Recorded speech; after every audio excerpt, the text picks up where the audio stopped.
वह कैसे संभव है? अन्य किसी भी प्रतिभाशाली व्यक्ति ने यह उम्मीद नहीं की थी कि दूसरे दर्जे की ताकत के पवित्र पुत्र को केशव द्वारा सीधे तौर पर मार दिया जाएगा, वह भी एक भी वार झेलने में सक्षम हुए बिना। केशव, नरक में जाओ। वे सब गुस्से से केशव को देखने लगे और बोले कि उनके हमले तो उस तक पहुंच ही गए हैं। अगर वे केशव पर वार करते रहे तो वह जरूर मर जाएगा। हे, केशव ने उनके हमलों को अपनी ओर आते देखा, लेकिन उसने बिल्कुल भी परवाह नहीं की और उसका चकमा देने का कोई इरादा नहीं था। घृणास्पद, ये बच्चा बहुत पागल है। हमारे संयुक्त हमले के सामने उन्होंने इतनी लापरवाही बरती कि हमसे बचने की कोशिश भी नहीं की। उन्होंने हमें गंभीरता से नहीं लिया। कितना घमंडी! क्या वह सचमुच सोचता है कि वह अजय है? केशव की हरकतें देखकर कई प्रतिभाशाली लोग भड़क गए। उन्होंने कभी नहीं सोचा था कि केशव इतना घमंडी होगा। अगले ही पल उनके जबरदस्त हमले ने केशव को पूरी तरह से पराजित कर दिया। गड़गड़ाहट, शून्य पूरी तरह से ढह गया और केशव की सांस भी गायब हो गई। यह अहंकार की कीमत है।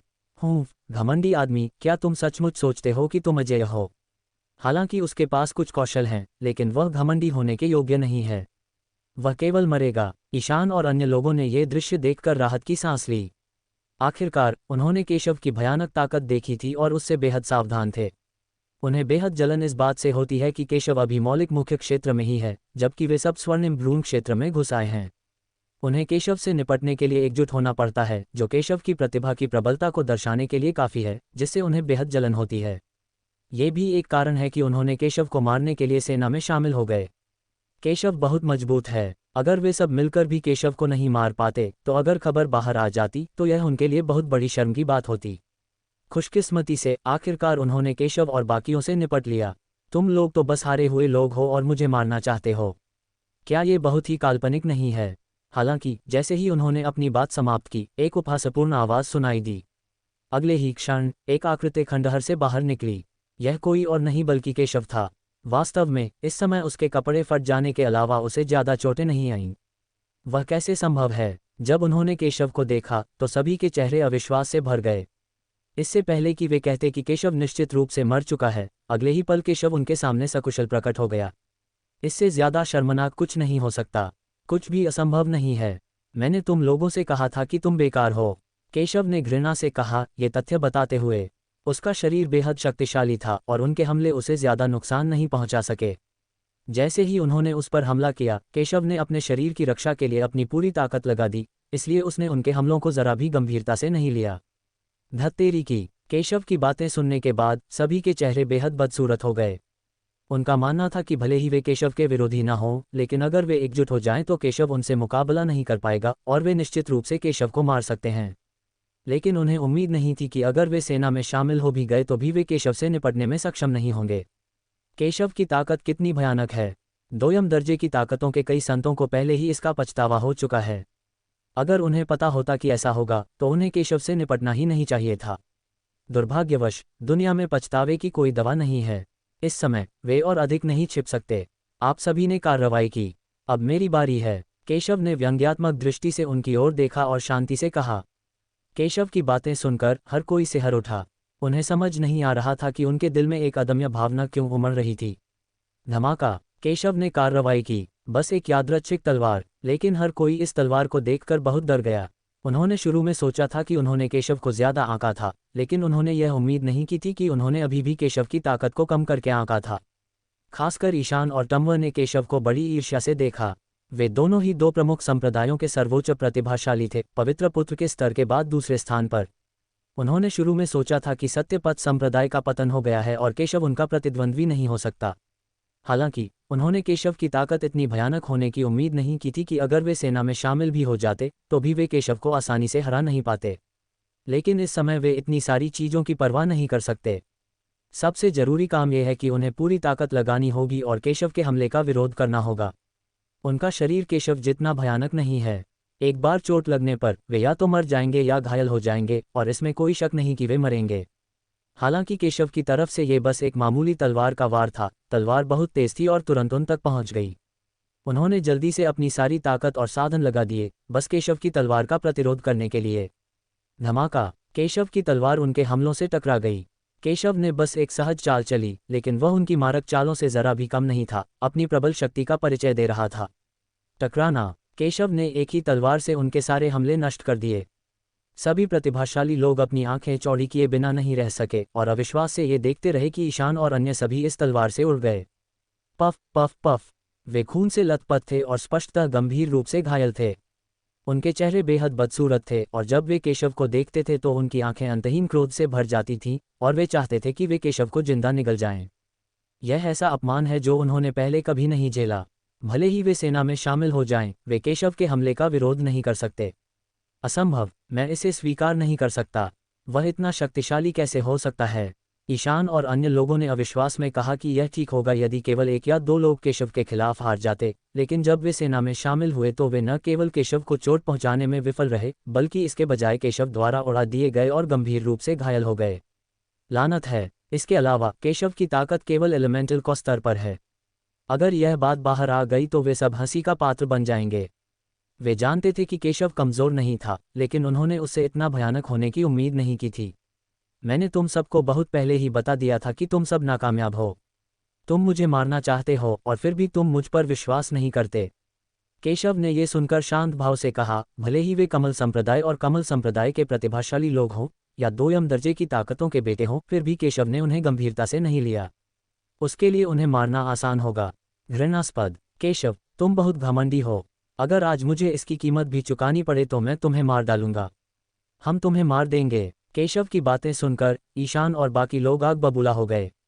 वे सभी दक्षिया के प्रसिद्ध प्रतिभाशाली लोग थे, फिर उन्हें कचरा कहने की हिम्मत किसने की? यद्यपि केशव ने जो कहा वह सच था, फिर भी वे इसे स्वीकार नहीं कर सके। हालांकि एक पल में वे सभी रक्त शक्ति से भर गए और उनके हाथों में अनगिनत खजाने और तुरुप के पत्ते आ गए। एक संप्रदाय के संत पुत्र या कमल संप्रदाय और कमल संप्रदाय के शीर्ष प्रतिभाशाली होने के नाते स्वाभाविक रूप से उनके हाथों में कई तुरुप के पत्ते होंगे। पहले वे जानते थे कि केशव कोई साधारण इंसान नहीं है, लेकिन उन्हें नहीं लगता था कि केशव उन्हें अपने तुरुप के पत्ते इस्तेमाल करने पर मजबूर कर सकता है। लेकिन अब उन्हें केशव से लड़ने के लिए अपने तुरुप के पत्ते इस्तेमाल करने होंगे। इन खजानों का मूल उद्देश्य अन्य अवसरों और विरासतों के लिए प्रतिस्पर्धा करने हेतु इनका उपयोग करना था, लेकिन मुझे पहले से यह उम्मीद नहीं थी कि इनका उपयोग किया जाएगा। लेकिन वे पहले से ही समझते हैं कि अब वे इतना नहीं सोच सकते। ईशान, टम्वर और अन्य संत सभी समझ गए कि यदि उन्होंने अपने तुरुप के पत्ते नहीं दिखाए तो वे शायद मर जाएंगे। वे स्वाभाविक रूप से मरना नहीं चाहते। इस समय वह अब पीछे हटने को तैयार नहीं था और उसने केशव से निपटने के लिए अपने सभी तुरुप के पत्ते इस्तेमाल कर लिए। इस समय भीड़ का वेग फिर से उन्मत्त हो गया, भयानक रूप से प्रबल। आखिरकार वह दक्षिया का एक प्रसिद्ध प्रतिभाशाली व्यक्ति था और उसका सामना सिर्फ केशव से था। अगर वे अन्य संत पुत्र प्रतिभाशाली लोगों से मिलते तो वे उन्हें जरूर कुचल सकते थे। ड्रैगन राजा तोड़ो, महान पाताल लोकपाम, सार्वभौमिक मुट्ठी, अल्पविराम। एक के बाद एक कई मारक चालें चली गईं और ये सभी प्रमुख संप्रदायों की सर्वश्रेष्ठ मार्शल आर्ट थीं। जबरदस्त और चौंकाने वाली मारक चालें इतनी जोरदार थीं कि शायद किसी उच्च स्तरीय गोल्डन एम्ब्रियो योद्धा को भी इस दृश्य को देखकर सिरदर्द हो जाए। उन्होंने केशव को एक ही वार में मारने के लिए अपने सभी तुरुप के पत्ते इस्तेमाल कर लिए। वे सभी समझ गए कि यदि केशव की भयानक रक्षा, शक्तिशाली ताकत और साधन उसे एक ही वार में नहीं मार सके तो अंतिम परिणाम अलग होगा। स्वाभाविक रूप से वे जुआ नहीं खेलना चाहते। केशव के प्रति उनका रवैया बहुत पहले तिरस्कार से बदलकर अब विस्मय में बदल गया है। क्या यही आपकी सारी ताकत है? उन्होंने सोचा कि केशव को कम से कम अब तो परवाह करनी चाहिए, लेकिन केशव ने जब ये देखा तो वह उदासीन रहा। उसके मुंह के कोने पर केवल तिरस्कारपूर्ण उपहास का एक संकेत था। यदि उनकी सारी घातक चालें भी चल जाएं तो भी वह नहीं डरेगा। घृणास्पद! कितना घमंडी! हम देखना चाहते हैं कि आप हमारी घातक चालों पर कैसी प्रतिक्रिया देते हैं। केशव की बातें सुनकर सभी लोग गुस्से से बोले, हम मानते हैं कि आप मजबूत हैं, लेकिन हम भी कमजोर नहीं हैं। आपने हमारे साथ इतना अनादर किया है कि आपको इसकी कीमत जरूर चुकानी पड़ेगी। वे सब टूट गए हैं। अप्रत्याशित रूप से अब भी उन्हें केशव द्वारा गंभीरता से नहीं लिया जाता है। यह उनके लिए बहुत बड़ी शर्म की बात है। आखिर वे तो कमाल के प्रतिभाशाली हैं। चाहे प्रतिद्वंद्वी स्वर्ण भ्रूण अवस्था के चरम पर हो, भले ही उसके 3 सिर और 6 भुजाएं हो, वह शायद उनके संयोजन से डरेगा। लेकिन उन्हें उम्मीद नहीं थी कि केशव उन्हें नीची नज़र से देखेगा।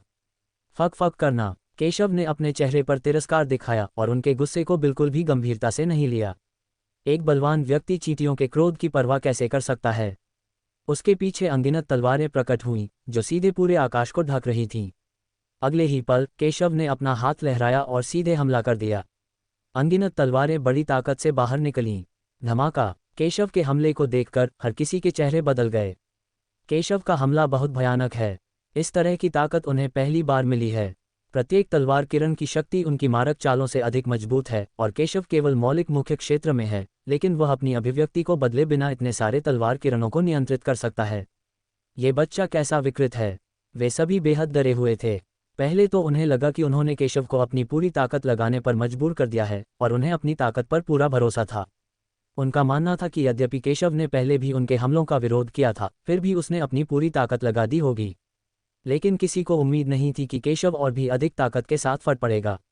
वे ये भी नहीं जानते कि केशव कितना शक्तिशाली है। उनके दिल निराशा से भरे हुए हैं। इससे पहले केशव उनकी नज़रों में जिक्र के लायक भी नहीं था। आखिरकार केशव पृष्ठभूमि और मूल के मामले में उनसे कहीं कमतर था। अगर उसका कोई संयोगवश सामना भी हो जाता तो वह उनका विरोधी नहीं हो सकता था।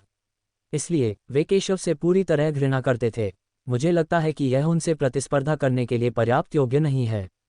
हालांकि उन्होंने कभी यह उम्मीद नहीं की थी कि ऐसा बेकार व्यक्ति, जिसे वे गंभीरता से नहीं लेते, उसके पास इतने भयानक तुरुप के पत्ते और जानलेवा चालें हैं।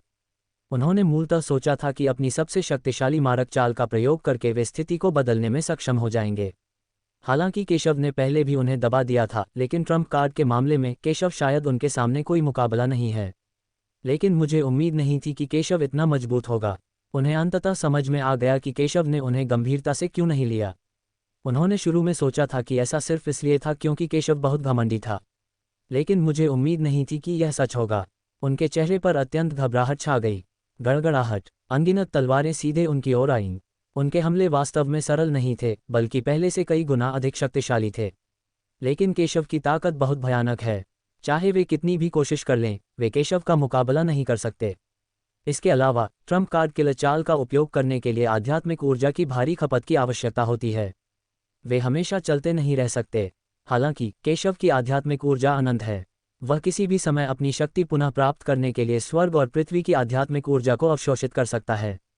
उनकी तुलना किसी भी तरह से की जाए, वे केशव के प्रतिद्वंद्वी नहीं हैं। वे केशव को दबाने के लिए सेना में शामिल होना चाहते थे, लेकिन अंत में वे केशव का मुकाबला नहीं कर सके। इस समय वे केवल केशव के साथ ही मुकाबला कर सकते थे। तोड़ना। ये देखकर कि वे अभी भी प्रतिरोध कर सकते हैं, केशव ने परवाह नहीं की। उसने फिर से अपना हाथ हिलाया और तलवारों की कई किरणें संघनित होकर सीधे उनकी ओर वार करने लगीं। ये तलवार तो और भी ज्यादा शक्तिशाली थी। धत्तेरी की। केशव को आसानी से फिर से तलवार की रोशनी दिखाते हुए देखकर सभी के चेहरे बेहद बदसूरत हो गए। उन्होंने अपनी मारक चालें करने में अपनी सारी आध्यात्मिक ऊर्जा लगभग समाप्त कर दी थी, लेकिन केशव ने पहले ही अनगिनत तलवारें छोड़ दी थीं और अभी भी हमला जारी रखने के लिए पर्याप्त ऊर्जा थी। यह आदमी कैसा राक्षस है।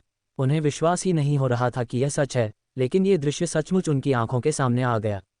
टकराना। वे अब और नहीं रुक सकते। वे सब नष्ट हो गए। कमजोर संतों में से एक के पास प्रतिरोध करने का समय ही नहीं था और वह सीधे केशव की तलवार से कट गया। उसका शरीर सीधे छलनी हो गया और वह खूनी धुंध में उड़कर आकाश में गायब हो गया। एक और पवित्र पुत्र को मार डालो। और ये तब हुआ जब सभी एकजुट हो गए। परमेश्वर के अन्य पुत्र इस दृश्य को असहाय होकर देख सकते थे और उसे बचाने में असमर्थ थे, क्योंकि वे सभी अपने अपने कामों में व्यस्त थे। उनमें से कई लोग उड़ गए। कई लोगों के शरीर पर कई निशान थे और खून बह रहा था। उन्होंने केशव को ऐसे देखा जैसे वे किसी राक्षस को देख रहे हों, भय से भरे हुए। उन्होंने उम्मीद नहीं की थी कि केशव की ताकत इतनी भयानक होगी।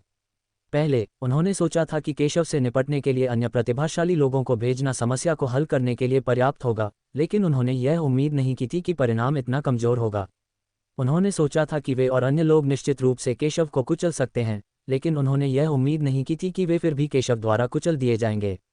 उन्हें केशव से निपटने के लिए अपनी सभी मारक चालों का उपयोग करना पड़ा। हालांकि अब भी वे केशव के सामने कुछ भी नहीं हैं। अंततः उन्हें अपने और केशव के बीच का बड़ा अंतर समझ में आ गया। ऐसा नहीं है कि वे कमज़ोर हैं, लेकिन केशव बहुत शक्तिशाली है। उन्हें इस बात का जरा भी अंदाज़ा नहीं था कि केशव की ताकत कितनी भयानक थी। हालांकि वे मन ही मन केशव से नफरत करते थे, फिर भी उन्हें ये बात माननी पड़ी। उनके मन में एक भयानक विचार भी आया। बाकी 3 शीर्ष संप्रदायों के भयभीत संत अगर एकजुट भी हो जाएं, तो भी केशव का मुकाबला नहीं कर पाएंगे। मैंने पहले सोचा था कि तुम हारने वाले कुछ और चालें टिक सकते हो, लेकिन तुम तो मेरी सोच से भी बदतर हो। अब बताओ, तुम आगे कैसे मरना चाहते हो? केशव ने यह बात शांति से कही, मानो वह कोई मामूली बात कह रहा हो, लेकिन ये शब्द दूसरों के लिए शैतान के शब्दों के समान थे, जिससे वे भयभीत और आतंकित लग रहे थे। केशव, तुमने क्या कहा? केशव, तुम सचमुच मुझे मारना चाहते हो? मैं कमल संप्रदाय का गौरव हूँ। अगर तुम मुझे मार दोगे तो तुम्हारा सत्यपथ संप्रदाय बर्बाद हो जाएगा। केशव, मौत की तलाश मत करो। केशव की बातें सुनकर कई प्रतिभाशाली लोगों के चेहरे अचानक बदल गए और वे भयभीत हो गए। केशव से निपटने के लिए उन्होंने बहुत सारे तुरुप के पत्ते इस्तेमाल किए और बहुत ताकत खर्च की। इस समय वे केशव का बिल्कुल भी मुकाबला नहीं कर सकते। भागने के बारे में सोचना भी मत। उन्होंने कभी नहीं सोचा था कि एक दिन उनका सामना ऐसी स्थिति से होगा। उसके पास लड़ने की भी ताकत नहीं थी। हालांकि आज उन सभी को मौत का खतरा स्पष्ट रूप से महसूस हो रहा था। वे समझ गए कि केशव शायद उनके साथ मजाक नहीं कर रहा था, लेकिन वे मरना नहीं चाहते थे, इसलिए उन्होंने डरपोक तरीके से केशव को धमकी दी। केशव ने जब ये सुना तो उसके होठों पर एक उपहासपूर्ण मुस्कान आ गई। वह मरने ही वाला था, फिर भी उसने उसे धमकी देने की हिम्मत की। उनके बीच की दुश्मनी को एक तरफ रखते हुए वे सभी पहले उसे मारना चाहते थे, तो वह उसे क्यों नहीं मार सका। ये किसी प्राचीन युद्धभूमि के अवशेष हैं। अगर उसने इन्हें मार भी दिया होता तो भी किसी को पता नहीं चलता कि क्या हुआ। ऐसा नहीं है कि मैंने पहले तुम्हारे संप्रदाय के लोगों को नहीं मारा है। तुम्हारी धमकी मेरे लिए कुछ भी नहीं है, केशव ने तिरस्कारपूर्वक कहा। जब उन्होंने केशव के शब्द सुने तो उनके चेहरे एकदम बदल गए और उन्हें एहसास हुआ कि केशव असली था। पहले वे सभी सोचते थे कि चूंकि वे प्रमुख संप्रदायों के शीर्ष प्रतिभाशाली थे, भले ही वे केशव से हार गए, वह शायद उन्हें मारने की हिम्मत नहीं करेगा। लेकिन उन्हें उम्मीद नहीं थी कि केशव प्रमुख संप्रदायों को गंभीरता से नहीं लेगा। केशव ने उनके हाव भाव की परवाह नहीं की और अगले ही पल कार्रवाई शुरू कर दी। केशव ने दोयम दर्जे की ताकतों के कई संतों को सीधे मार डाला। वे कमजोर थे और तुरंत मर गए। ईशान, टम्वर और बाकी लोग केशव के हमले का सामना करने के लिए सिर्फ अपने कवच पर निर्भर थे। उनके चेहरे एकदम बदल गए। उन्हें उम्मीद नहीं थी कि केशव सचमुच वही करेगा जो उसने कहा था, और अगर उसने ऐसा कहा तो उसे मार डालेगा।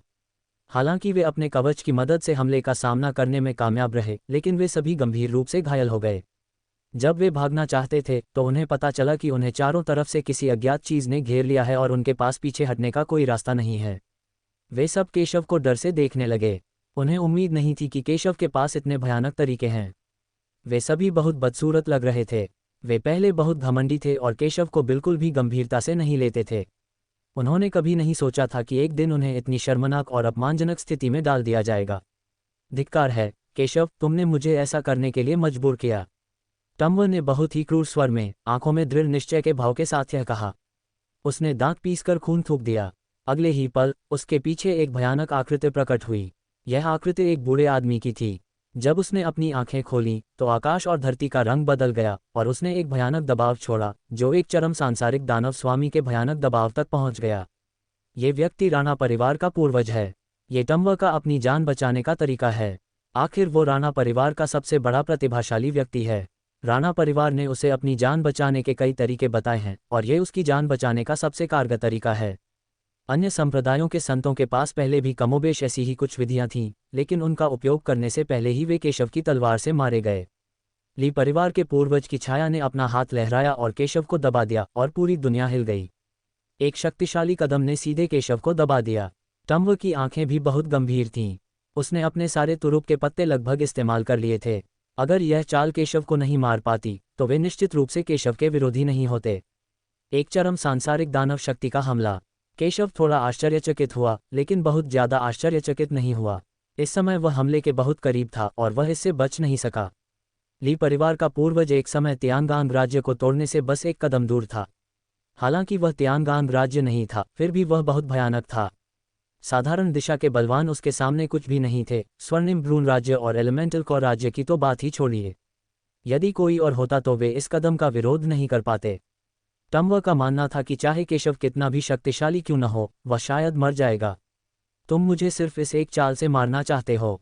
हालांकि केशव की आंखें शांत थीं और इस कदम के कारण उसने बिल्कुल भी डर या घबराहट नहीं दिखाए। उसके पीछे एक भयानक तलवार की लहर दौड़ गई जिसने पूरे आकाश को ढक लिया।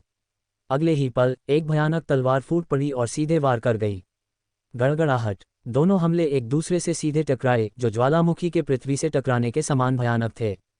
केशव को यह स्वीकार करना पड़ा कि यह चाल अब तक के सबसे मजबूत हमलों में से एक थी, लेकिन उसने परवाह नहीं की। आखिर ये राणा परिवार का पूर्वज नहीं, बल्कि राणा परिवार के पूर्वज की छोड़ी हुई परछाई मात्र है। इसकी ताकत अभी चरम पर नहीं है, इसलिए इसके जीतने की संभावना कम नहीं है। ये तो बताने की जरूरत ही नहीं कि उसके पास अन्य साधन और तुरुप के पत्ते भी हैं। कितना घमंडी! वह अपने आप को क्या समझता है, जबकि वह ये भी सोचता है कि वह एक उच्च स्तरीय पृथ्वी दानव मास्टर के हमले का सामना कर सकता है। केशव को कार्रवाई करते देख टम्बर की तो बात ही छोड़िए, ईशान भी उपहास करने से खुद को नहीं रोक सका, ये सोचकर कि केशव बस मौत की तलाश में था। शक्तिशाली दिशा किसी भी स्वर्गीय गिरोह बलवान को अपनी इच्छानुसार दबा सकती है, लेकिन राणा परिवार का बूढ़ा व्यक्ति पहले ही दिशा के शिखर को तोड़ चुका है। केशव भले ही ताकतवर था, लेकिन वह केवल एलिमेंटल को राज्य में था। उसने वास्तव में राणा परिवार के पूर्वज के हमले का विरोध करने की पहल करने का साहस किया। वह वास्तव में नहीं जानता था कि कैसे जीना है या कैसे मरना है। बूम! लेकिन उनकी बात पूरी होने से पहले ही उन्हें एक जोरदार धमाका सुनाई दिया। चारों तरफ एक जोरदार गर्जना फैल गई। उनके आसपास मौजूद कई ताकतवर लोगों को भी इतना भयानक दबाव महसूस हुआ। ईशान और टम्बर के हाव भाव बेहद बदसूरत थे, क्योंकि उन्होंने देखा कि केशव की तलवार ने वास्तव में राणा परिवार के पूर्वज के हमले को सीधे नष्ट कर दिया था। क्या मैं इसे सही ढंग से देख रहा हूँ? ये नष्ट हो गया था। यह आदमी किस तरह का राक्षस है? कई जीवित बचे प्रतिभाशाली लोगों ने इस दृश्य को देखा और लगभग आंसू बहाते हुए कहा कि वे कभी इतने हताश नहीं हुए थे। उन्होंने कई प्रतिभाओं को देखा है, लेकिन केशव की तुलना में वे बिल्कुल भी उल्लेख के लायक नहीं हैं। केशव की ताकत कितनी भयानक है!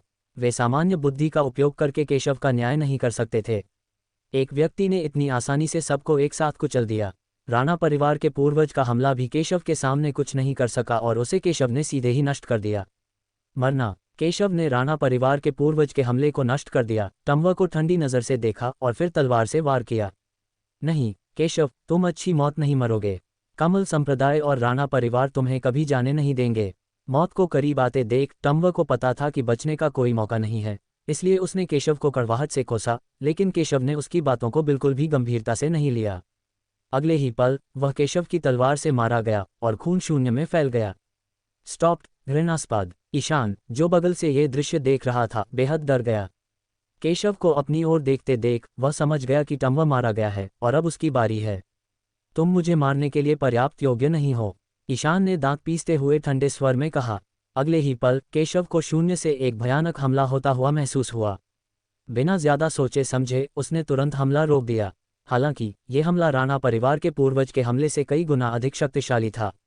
केशव को कई कदम पीछे हटने के लिए मजबूर होना पड़ा। उसकी आंखें गंभीर हो गईं। ये सांसारिक राक्षसी शक्ति कौन है?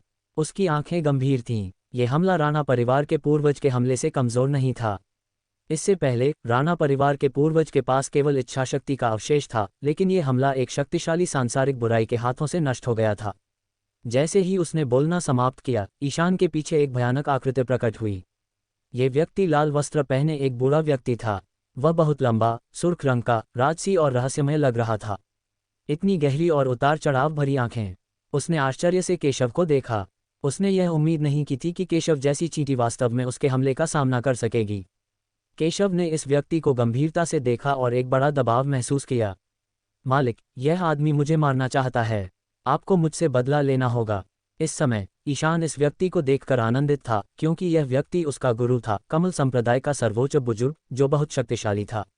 आप केवल युवान दान क्षेत्र में हैं, फिर भी आपने मेरे शिष्य को हराया और मेरे हमलों का सामना किया।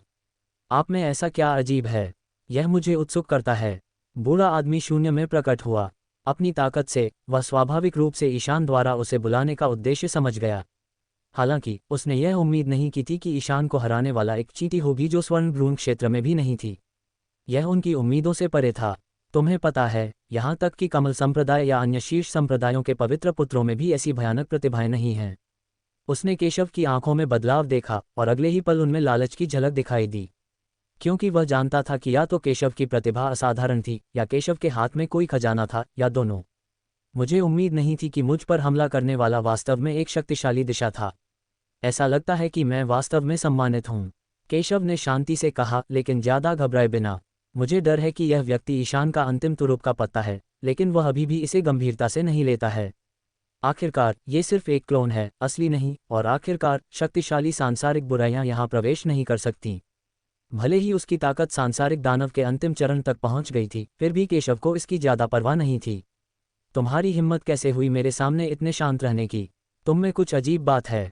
बेटा, मुझे तुम्हारी आत्मा को टटोलने दो और तुम्हारी आत्मा को बाहर निकाल दो। मुझे देखने दो कि तुम में ऐसा क्या अजीब है। बूढ़े ने केशव को थोड़ी संकुचित निगाहों से देखा और वह और भी ज्यादा लालच से भर गया। दिशा के अंतिम चरण में एक शक्तिशाली व्यक्ति होने के नाते वह स्वाभाविक रूप से प्रतिभा के महत्व को समझता था।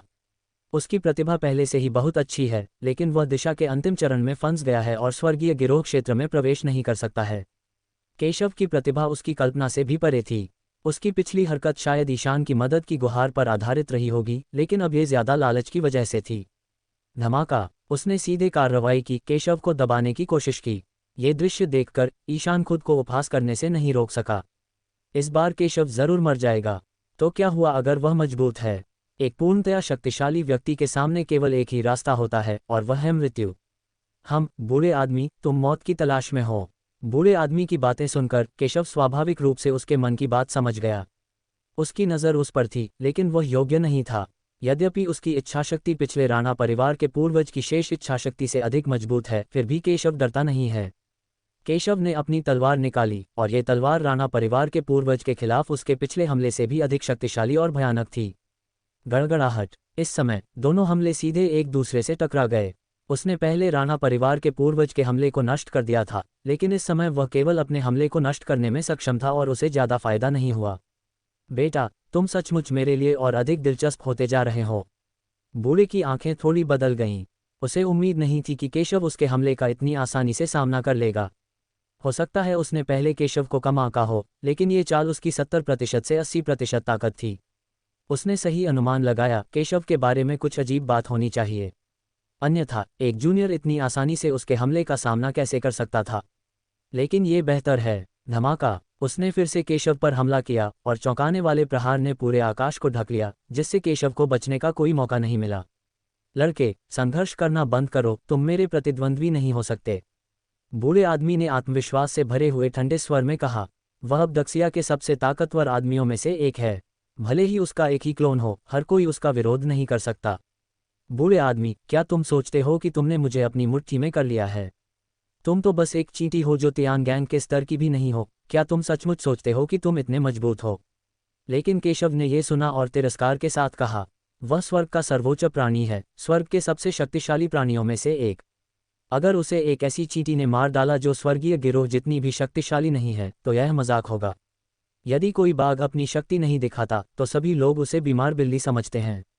चुटकुला: बच्चा, क्या तुम सोचते हो कि तुम्हारे जैसा निकम्मा व्यक्ति, जो स्वर्ण भ्रूण अवस्था में भी नहीं है, मेरे हमले का सामना कर सकेगा? केशव का उपहास सुनकर बूढ़े व्यक्ति को गुस्सा नहीं आया और उसने बिल्कुल भी परवाह नहीं की। बूढ़े आदमी, चूंकि आप जानना चाहते हैं कि क्या मैं विरोध कर सकता हूं, तो चलो देखते हैं। केशव ने यह सुना और तिरस्कार से कहा। प्रतिद्वंद्वी की ताकत दूसरों को डरा रही थी, लेकिन उसने इसे जरा भी गंभीरता से नहीं लिया। और अब तो वह बस एक क्लोन था। उसे इससे मारना मजाक था। जैसे ही केशव ने बोलना समाप्त किया, उसके शरीर से एक जबरदस्त दबाव फूट पड़ा। एक भयानक दबाव पैदा हो गया, जिसके कारण दूसरे पक्ष का चेहरा पूरी तरह बदल गया। वह कैसे संभव है? इतना भयानक दबाव! आप कौन हैं? केशव के भयानक दबाव को देखकर बूढ़े आदमी का चेहरा काफी बदल गया। उसने उम्मीद नहीं की थी कि केशव पर इतना भयानक दबाव होगा। ये निश्चित रूप से ऐसा कुछ नहीं है जिसे मौलिक मुख्य क्षेत्र का कोई जूनियर जारी कर सके। कौन है ये? कुछ भी असंभव नहीं है, नरक में जाओ, केशव ने तिरस्कारपूर्वक कहा। अपनी बात खत्म करते ही केशव ने तलवार निकाली। तलवार शक्तिशाली और एक लंबे अजगर जैसी थी, दहाड़ती और भयंकर। ये बेहद भयानक थी। इस तलवार ने आसपास के शून्य को तुरंत नष्ट कर दिया। केशव की ताकत सांसारिक दानव शक्ति से कम नहीं थी, बल्कि उससे भी ज्यादा भयानक थी। असंभव! केशव के हमले को देखकर बूढ़े आदमी का चेहरा एकदम बदल गया। उसने अंदाजा तो लगा लिया था कि केशव कोई साधारण इंसान नहीं है, लेकिन उसने कभी सोचा भी नहीं था कि केशव इतना भयानक होगा। ये सब इतनी तेजी से हुआ, उसकी कल्पना से परे। धमाका! उसका हमला पल भर में नाकाम हो गया और दुश्मन उसके सामने आ पहुंचा। बूढ़े ने जल्दी से केशव के हमले का प्रतिरोध करने की कोशिश की। उसने अपनी पूरी ताकत लगा दी। हालांकि वह सिर्फ एक क्लोन था, लेकिन उसकी मूल ताकत का 70% से 80% ही था। लेकिन अगले ही पल उसका हमला अभी भी नष्ट हो गया और वह केशव का सामना करने में पूरी तरह से असमर्थ था। वह हमेशा से दूसरों को कुचलने वाला रहा है, लेकिन उसने कभी नहीं सोचा था कि आज उसे एक जूनियर द्वारा कुचल दिया जाएगा। गड़गड़ाहट! ये चौंकाने वाली तलवार की रोशनी सीधे उसके सामने गिरी। अगले ही पल उसे तलवार से टुकड़े टुकड़े कर दिया गया। भले ही वह सांसारिक दानव क्षेत्र में एक शक्तिशाली व्यक्ति का अवतार था, वह केशव की तलवार का मुकाबला नहीं कर सकता था। धिक्कार है, लड़के! हालांकि आज मैं हार गया, लेकिन यह मेरे क्लोनों में से एक था, मेरी पूरी ताकत नहीं। मुझे उम्मीद नहीं थी कि तुम इतने असाधारण होगे। हालांकि तुम केवल मौलिक मुख्य क्षेत्र में हो और मैं निश्चित रूप से तुम्हारे रहस्यों का पता लगाऊंगा। बूढ़े आदमी का क्लोन शून्य में गायब हो गया। गायब होने से पहले उसकी धमकी भरी आवाज़ शून्य में गूंजी, जिससे सबकी नज़रें बदल गईं। हर कोई समझ गया कि केशव को दूसरे पक्ष द्वारा निशाना बनाया जा रहा था। फक फक करना। केशव ने जब ये सुना तो उसे कोई परवाह नहीं थी। अगर उसने अपना तुरुप का पत्ता नहीं चलाया होता तो वह उनका विरोधी नहीं होता, और अगर उसने उन्हें मार भी दिया होता तो भी वे उसे जवाबी कार्रवाई करते। लेकिन उसे जिस चीज़ की सबसे कम परवाह थी वह था उसका दुश्मन। आपसे अगली बार मिलेंगे। अगली बार जब हम मिलेंगे तो मैं इतना भाग्यशाली नहीं रहूंगा। बात सिर्फ इतनी है कि वह नहीं, बल्कि मेरा प्रतिद्वंद्वी है। दूसरों की नज़र में ये सांसारिक दानव क्षेत्र अत्यंत शक्तिशाली लग सकता है, लेकिन केशव की नज़र में यह उल्लेख के लायक भी नहीं है और कुछ भी नहीं है। वह अपने पिछले जन्म में स्वर्गीय क्षेत्र का सर्वोच्च प्राणी था, तो उसे सांसारिक दानव क्षेत्र में किसी के खतरे की परवाह कैसे हो सकती थी। अगर वह एक शक्तिशाली सांसारिक दानव से भी नहीं निपट सकता था तो उसका पिछला जीवन व्यर्थ ही बीत गया। इस समय उसने भावशून्य चेहरे से ईशान और बाकी लोगों को देखा। वे केशव को देखकर पूरी तरह डर गए। उन्होंने कभी सोचा भी नहीं था कि केशव इतना भयानक होगा। कमल संप्रदाय का सर्वोच्च बुजुर्ग भी केशव का मुकाबला नहीं कर सकता था। केशव की तुलना में ये प्रतिभाएं वास्तव में कुछ भी नहीं हैं। केशव को अपनी ओर देखते देखकर उसके कुछ कहने से पहले ही वे जल्दी से जमीन पर घुटने टेककर उससे दया की भीख मांगने लगे। श्रीमान, हम अंधे हैं और हमने आपको नाराज किया है। कृपया उदार बने और हमें माफ़ कर दें। हम शपथ लेते हैं कि हम आपको फिर कभी नहीं उकसाएंगे। नहीं, हम आपके अधीनस्थ बनने को तैयार हैं, बशर्ते आप हमें माफ़ कर दें। उनके पास बचने का कोई मौका नहीं था और वे जल्दी से दया की भीख मांगने लगे, यहाँ तक कि वे केशव के अधीनस्थ बनना चाहते थे जब तक कि वह उन्हें छोड़ दे। शायद ये शर्मनाक है, लेकिन सब समझते हैं कि केशव कितना भयानक है। मौत के आगे शर्म कुछ भी नहीं है।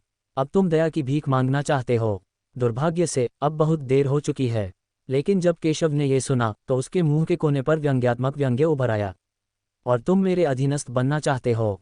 अगर तुम मेरे कुत्ते भी होते तो भी तुम योग्य नहीं होते। केशव कहता रहा कि उनकी प्रतिभाएं अच्छी हो सकती हैं, लेकिन उसने उन्हें जरा भी गंभीरता से नहीं लिया, और यह भी नहीं कि वे पहले भी उसे मारना चाहते थे। केशव उन्हें कैसे जाने दे सकता था? उसके बोलने के बाद केशव ने अपना हाथ लहराया और कई तलवारें मारने के लिए निकल पड़ीं। इस समय उनके पास प्रतिरोध करने का कोई रास्ता नहीं था। अगर वे प्रतिरोध भी करते तो केशव के सामने उनकी कोई सानी नहीं थी। मरने से पहले वे अनिच्छा और यहाँ तक कि पछतावे से भरे हुए थे, इस बात का अफसोस कि उन्हें केशव के खिलाफ नहीं जाना चाहिए था। दुर्भाग्य से इस दुनिया में पछतावे की कोई दवा नहीं है। बाकी सभी लोगों को मार डालो। केशव ने ईशान और अन्य लोगों से निपटने के बाद ठंडे स्वर में कहा। हाँ, मार डालो। हाँ, क्या तुम पहले बहुत घमंडी नहीं थे? क्या आप हमें मारना नहीं चाहते? क्या अब भी आपके पास अहंकार करने लायक पूंजी है? अब दया मांगने में बहुत देर हो चुकी है। आदेश सुनकर सत्यपथ संप्रदाय के लोग खुशी से बोले और लड़ने के लिए दौड़ पड़े। पहले भी कई बड़े संप्रदायों ने उन्हें धमकाया था, लेकिन अब उनकी किस्मत पलट गई है और वे अपने भाग्य पर राज कर सकते हैं। मैदान में बचे हुए प्रतिभाशाली लोगों के चेहरे पर भयंकर भय साफ झलक रहा था। उन्होंने कभी सोचा भी नहीं था कि अंत ऐसा होगा। पहले वे सभी सोचते थे कि सत्यपथ संप्रदाय का पतन हो चुका है और सत्यपथ संप्रदाय उनका विरोधी नहीं हो सकता। अगर केशव बाद में प्रकट भी हो जाते तो भी सभी प्रतिभाशाली लोग मिलकर केशव से निपटने के लिए पर्याप्त होते। हालांकि उन्हें उम्मीद नहीं थी कि अगर वे एकजुट भी हो जाते तो भी वे केशव के विरोधी नहीं होते। वे भागना चाहते थे, लेकिन सत्यपथ संप्रदाय के लोगों ने उन्हें कोई मौका नहीं दिया। वे सब इतने गुस्से में थे कि अपना गुस्सा निकालना चाहते थे, इसलिए स्वाभाविक रूप से उन्होंने उन्हें जाने नहीं दिया। स्थिति एक तरफा कुचल में बदल गई। वे कभी भी केशव के प्रतिद्वंद्वी नहीं हो सकते थे। जल्द ही कई प्रमुख संप्रदायों के शेष लोगों को सत्यपथ संप्रदाय के लोगों ने मार डाला, जिससे कोई भी जीवित नहीं बचा। सत्यपथ संप्रदाय के लोगों को जरा भी अपराधबोध नहीं हुआ। वे सब जानते थे कि अगर केशव न होता तो शायद अब तक वे यहीं मर चुके होते और उनका अंत भी उनसे ज्यादा अच्छा नहीं होता। प्राचीन युद्ध क्षेत्र मार्शल आर्ट की एक क्रूर दुनिया है। इस दुनिया में ताकतवर ही कमजोर पर हमला करता है। अगर आपके पास ताकत नहीं है तो आपको सिर्फ धमकाया जाएगा। मैं दूसरों को तब तक नाराज नहीं करूंगा जब तक वे मुझे नाराज न करें। चूंकि वे मेरे दुश्मन हैं, अगर मैं उन्हें न भी मारूं तो भी वे कृतज्ञ नहीं होंगे, तो मैं उन्हें क्यों छोड़ दूं? इस दुनिया में आपको केवल अपनी ताकत पर ही भरोसा करना है। इस संप्रदाय प्रतियोगिता की तरह नियम तो हैं, लेकिन कमजोर ताकतों में ताकतवर ताकतों का विरोध करने की क्या योग्यता है? अंततः केवल ताकतवर ही अपने भाग्य पर हावी हो सकते हैं। आप लोग यहीं आराम करें। केशव बोला। अगले ही पल वह दृष्टि के पास आ गया। दृष्टि की विरासत लगभग खत्म हो गई है। धमाका। इस समय दृष्टि से एक शक्तिशाली आध्यात्मिक ऊर्जा तरंग फूट पड़ी, जिससे एक अत्यंत शक्तिशाली आध्यात्मिक ऊर्जा स्तंभ बन गया जो आकाश में ऊपर उठ गया।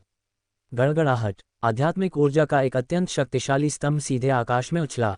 उसी समय दृष्टि के शरीर से एक शक्तिशाली आभा फूट पड़ी। सत्यपथ संप्रदाय के सभी लोग ये दृश्य देखकर बहुत खुश हुए। उन्हें जरा भी जलन नहीं हुई, बल्कि खुशी हुई।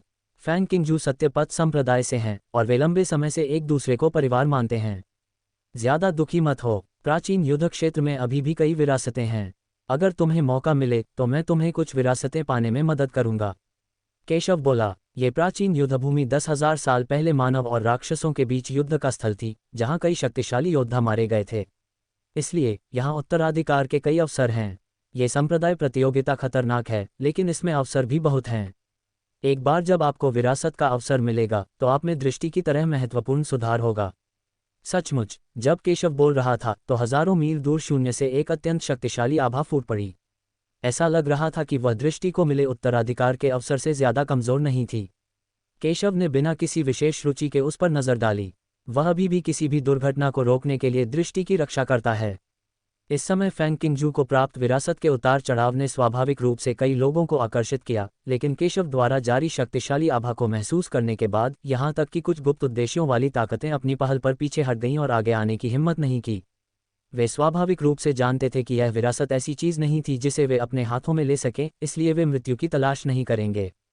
गड़गड़ाहट। जैसे जैसे दृष्टि विरासत के उतार चढ़ाव के संपर्क में आती रही, उसकी आभा बढ़ती रही और एलिमेंटल कॉ के शिखर से सीधे स्वर्णिम भ्रूण क्षेत्र तक पहुंचती रही। केशव दृष्टि के लिए खुश था। हालांकि दृष्टि में अच्छी प्रतिभा थी, लेकिन वह सत्यपथ संप्रदाय में शीर्ष पर नहीं था। लेकिन अब जब उसे विरासत मिल गई थी तो उसने कई प्रतिभाशाली लोगों से पहले स्वर्ण भ्रूण क्षेत्र में प्रवेश कर लिया। हालांकि वह समझ गया कि ऐसा इसलिए हुआ क्योंकि दृष्टि ने शियाओ सानरेन पर विजय प्राप्त की थी। इससे पहले दृष्टि से अधिक प्रतिभाशाली कई लोगों ने प्रयास किया था, जैसे लिन लिंग और अन्य, लेकिन वे सभी असफल रहे। इसके अलावा दृष्टि को विरासत प्राप्त करने में लंबा समय लगा, इसलिए केशव ने स्वाभाविक रूप से समझा कि दृष्टि के लिए यह विरासत प्राप्त करना बहुत मुश्किल रहा होगा, इसलिए वह दृष्टि द्वारा अपनी वर्तमान उपलब्धियों को प्राप्त करने के लिए खुश था। धमाका। इस क्षण दृष्टि ने अपनी आंखें खोलीं। उसके शरीर से एक शक्तिशाली आभा निकली जो स्वर्ण भ्रूण क्षेत्र को तोड़ती हुई बाहर आ गई। और अगले ही क्षण विपत्ति के बादल सीधे शून्य में संघनित हो गए और स्वर्गीय विपत्ति आने ही वाली थी। यद्यपि यह उस स्वर्गीय क्लेश जितना अच्छा नहीं है जिसका सामना केशव ने तब किया था जब वह दायरे से बाहर निकला था, लेकिन ये कमजोर भी नहीं है। आखिरकार बहुत से लोग स्वर्गीय विपत्ति लाने में असमर्थ हैं। यह एक स्वर्गीय क्लेश है। कई लोग भी हैरान थे। उन्हें उम्मीद नहीं थी कि दृष्टि की सफलता स्वर्ग में विपत्ति लाएगी। उन्होंने पहले कभी स्वर्गीय क्लेश का अनुभव नहीं किया था, लेकिन वे जानते थे कि यह कितना कठिन था और उन्होंने केशव द्वारा लाए गए स्वर्गीय क्लेश की कठिनाई को भी देखा था। वे सभी इस बात को लेकर चिंतित थे कि क्या दृष्टि आगे बढ़ पाएगा। आखिरकार असफलता का मतलब होगा कि आपके सारे प्रयास व्यर्थ हो जाएंगे और यहाँ तक कि आपकी मृत्यु भी हो सकती है। वह सफल हो जाएगी, केशव ने शांति से कहा। प्राकृतिक क्लेश को पार करने के लिए आपके पास एक मजबूत हृदय होना चाहिए और केवल अपने आप पर भरोसा करके ही आप वास्तव में इसे पार पा सकते हैं। बेशक अगर फैंग किंगजू सफलतापूर्वक क्लेश को दूर करने और गोल्डन एम्ब्रियो को तोड़ने में असमर्थ है तो वह भी मदद करेगा, लेकिन वह उससे पहले हस्तक्षेप नहीं करेगा। गड़गड़ाहट। इस समय दृष्टि की गति अपने चरम पर पहुंच गई और स्वर्गीय क्लेश भी अपने चरम पर पहुंच गया और स्वर्गीय क्लेश ने सीधे दृष्टि को मार डाला। फैंग किंगजू ने सत्यपथ संप्रदाय के सभी लोगों को देखा, फिर केशव को। केशव को अपनी रक्षा करते देखकर वह निश्चिंत और निडर हो गया। अगले ही पल उसने अपनी तलवार निकाली और हमला कर दिया। जब उसने मार्शल आर्ट के मार्ग पर कदम रखा तो वह जानती थी कि देर सवेर उसे स्वर्गीय क्लेश का सामना करना पड़ेगा, इसलिए उसे ज्यादा डर नहीं लगा। एक तलवार सीधे कट गई, जिससे दुनिया हैरान हो गई और एक शक्तिशाली प्राकृतिक आपदा से टकरा गई। ये स्वर्गीय विपत्ति बहुत शक्तिशाली है, लेकिन दृष्टि भी उतना ही शक्तिशाली है। वह स्वर्गीय विपत्ति से लड़ने के लिए अपने तुरुप के पत्ते और मारक चालें इस्तेमाल करता रहता है। ये देखकर सभी ने राहत की सांस ली। ऐसा लग रहा था कि सीनियर सिस्टर दृष्टि स्वर्गीय क्लेश को पार करने में सक्षम होंगी। यदि दृष्टि स्वर्गीय क्लेश को तोड़ सकता है तो वह इस बार प्राचीन युद्ध के मैदान में प्रवेश करने वालों में स्वर्ण भ्रूण क्षेत्र को तोड़ने वाला पहला व्यक्ति बन जाएगा, यहाँ तक कि केशव से भी बहुत पहले। दृष्टि स्वर्गीय क्लेश से लड़ने के लिए लगातार हमले करता रहा। हालांकि स्वर्गीय क्लेश बुरा नहीं था, फिर भी वह बहुत डरावना भी नहीं था। दृष्टि ने पहले भी कई खजाने और तुरुप के पत्ते हासिल किए थे, इसलिए उसके लिए स्वर्गीय क्लेश से लड़ना और भी आसान होता गया। जैसे ही अंतिम स्वर्गीय विपत्ति उतरी, दृष्टि ने अपनी सारी ताकत लगा दी और अपनी सबसे मजबूत हत्या की चाल जमा कर ली। 7 हत्यारी तलवारें। ये तलवार की चालें केशव ने दृष्टि को पहले भी सिखाई थीं। ये देखकर केशव ने हल्के से सिर हिलाया। बुरा नहीं, जाहिर है फैंग किंगजू ने उसकी सलाह दिल से मान ली। स्वाभाविक रूप से उसे थोड़ी राहत महसूस हुई। धमाका! एक चौंकाने वाले विस्फोट के साथ दृष्टि ने अंततः अंतिम स्वर्गीय क्लेश को नष्ट कर दिया। फिर पूरा व्यक्ति उस ओर बढ़ गया। स्वर्गीय क्लेश से निपटने के लिए दृष्टि ने अपनी सारी ताकत खर्च कर दी थी और अब उसके पास टिकने के लिए और ऊर्जा नहीं थी। सौभाग्यवश स्वर्गीय क्लेश सफलतापूर्वक समाप्त हो गया। ये देखकर केशव सीधे कूद गया, दृष्टि के पीछे दिखाई दिया और दृष्टि को पकड़ लिया। पवित्र पुत्र! केशव को अपने ऊपर लेते देख दृष्टि का सुंदर चेहरा थोड़ा लाल हो गया। तुम ठीक हो? केशव ने फैंग क्विंगजू को नीचे रख दिया, शांति से कहा, एक गोली निकाली और फैंग क्विंगजू को दे दी। हाँ, ये ठीक है। फैंग किंगजू ने सिर हिलाया और कहा। गोली निगलने के बाद उसकी आभा फिर से अपने चरम पर पहुंच गई और सीधे गोल्डन ब्रून के दूसरे स्तर पर पहुंच गई। ऐसा लग रहा था जैसे उसने अपना पूरा रूप बदल लिया हो, वह अत्यंत मजबूत और शक्ति से भरपूर हो गई हो। बधाई हो वरिष्ठ बहन फैंग। वरिष्ठ बहन, स्वर्ण ब्रून क्षेत्र में सफलतापूर्वक प्रवेश करने के लिए बधाई। यहाँ तक कि पवित्र पुत्र भी अभी तक स्वर्ण ब्रून क्षेत्र में नहीं पहुंचा है। वरिष्ठ बहन, अब से आप पवित्र पुत्र को धमका सकती हैं। हाँ, सीनियर सिस्टर फोन की सफलता हमारे सत्यपथ संप्रदाय के लिए एक आशीर्वाद है। हम इस बार निश्चित रूप से और भी बेहतर परिणाम प्राप्त करेंगे। सबने बधाई दी और कहा। कई लोगों ने मजाक में ये भी कहा कि दृष्टि अब केशव से भी अधिक शक्तिशाली है। बेशक वे ये भी जानते थे कि अगर वे स्वर्ण ब्रून क्षेत्र में घुस भी गए तो भी वे केशव के विरोधी नहीं बन पाएंगे। आखिरकार अभय पहले भी असली स्वर्ण ब्रून क्षेत्र में रहा था, लेकिन फिर भी वह केशव का कोई मुकाबला नहीं था। फैंग किंगजू भी ये सुनकर बहुत खुश हुए और सभी की बधाई का जवाब दिया। लेकिन मैं आज पवित्र पुत्र के प्रति अत्यंत आभारी हूँ।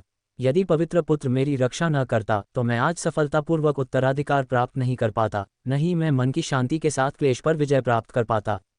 दृष्टि ने कहा कि यद्यपि वह पहले भी विरासत प्राप्त कर रही थी, लेकिन वह ये भी जानती थी कि बाहरी दुनिया में क्या हो रहा है। वह जानती थी कि बहुत से लोग उसकी विरासत पर नजर गड़ाए हुए हैं, लेकिन अंत में केशव ने उन सभी से निपट लिया। इसके अलावा जब स्वर्गीय क्लेश आया तो केशव की वजह से ही वह बिना किसी चिंता के क्लेश पर विजय पाने में सक्षम थी। तुम मेरी हो, मैं तुम्हें कुछ नहीं होने दूंगा। केशव ने ये सुना और मुस्कुराते हुए कहा। जब दृष्टि ने ये सुना तो वह कुछ सोचने लगी और उसका सुंदर चेहरा थोड़ा लाल हो गया। बेशक तुम सब एक जैसे हो।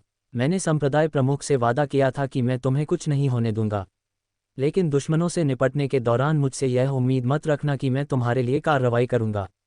हालांकि केशव ने दृष्टि की अभिव्यक्ति पर ध्यान नहीं दिया और बोलना जारी रखा। अच्छे से आराम करो, सामान पैक करो और यहाँ से चले जाओ। केशव बोला, यहाँ सबसे बड़ी विरासत प्राप्त हुई है, इसलिए स्वाभाविक रूप से अब यहाँ रहने की कोई आवश्यकता नहीं है। फैंग किंगजू ने केशव के शरीर को देखा, उसकी आंखें और भी दृढ़ हो गईं और उसने विरासत प्राप्त करने के अपने पिछले अनुभव के बारे में सोचा।